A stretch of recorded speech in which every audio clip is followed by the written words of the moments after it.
समर, ही कॉन्ट्रॅक्टची hard copy एकदा check कर, म्हणजे मी पुढे पाठवतो. नाही पण मला सांग, ते लीगल टीमने रिव्ह्यू केली आहे ना? हो किती. तुम्ही? गुड मॉर्निंग वहिनी. अरे आनंदादा, गुड मॉर्निंग. कसे आहात तुम्ही? मस्त.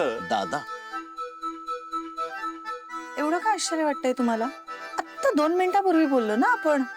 हो, आणि मी पुढे काही बोलायच्या आधी तुम्ही फोन ठेवून दिला, आणि अशा लगेच पटकन ऑफिस मध्ये याल असं नव्हतं वाटलं मला. काय करणार? तुम्हीच केवढं सौजन्य दाखवलं आणि पटकन म्हणालात मी नाही पाठवू शकत कोणाला, मग यावं लागलं. पण कशासाठी पाठवायचंय हे सांगितलं का तुम्ही? मी विचारलं कुठे? मी विचारणार तेवढ्यात तुम्ही फोन कट केला. कसं विचारणार? हो, कारण तुम्ही फोनवर स्पष्टपणे नाही असं म्हणालात. आता सहसा आपण फोन केल्यानंतर काहीतरी विचारतो ना, प्रश्न असतो काहीतरी, पण नाही, त्याने डायरेक्ट नकार देऊन टाकला. मग आता काय करायचं माणसाने? इथे मी का आले असेल, का बरं मी कुणाला तरी पाठवा असं म्हणत असेल, हेच कुतूहल. काही नाही या माणसाला. बघ ना, एक मिनिट. जनरली माणसाला पाठवा असं सांगताना आपण त्याचं कारणही सांगतो. तुम्ही तसं काहीच केलं नाहीत. मला जर कारण कळलं असतं तर मी पाठवलं असतं कोणाला तरी. हे घ्या, हे कारण. तुम्ही डबा घरी विसरून आला होतात. पण तुम्हाला डबा आणून द्यायची काय गरज होती? मी स्टाफला पाठवलं असतं कुठला तरी. काय विचित्रच पद्धत आहे नाही यांची थँक्यू म्हणण्याची. हो ना. का म्हणू मी थँक्यू? तुम्हाला सांगितलं होतं माझा डबा घेऊन यायला. असा माझा डबा उगाच घेऊन येत जाऊ नका, मी ड्रायव्हरला पाठवत जाईल. ते मला नका सांगू.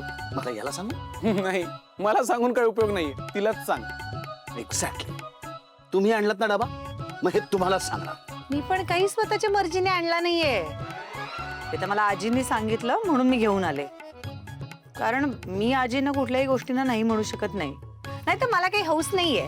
नवीन नवीन ऑफिस सुरू झालेलं असताना वाट वाकडी करून तिथे उशीर होताना इथे येऊन तुमची बोलणी खायची, वर तुम्हाला खाऊ घालायचं. राहू द्या.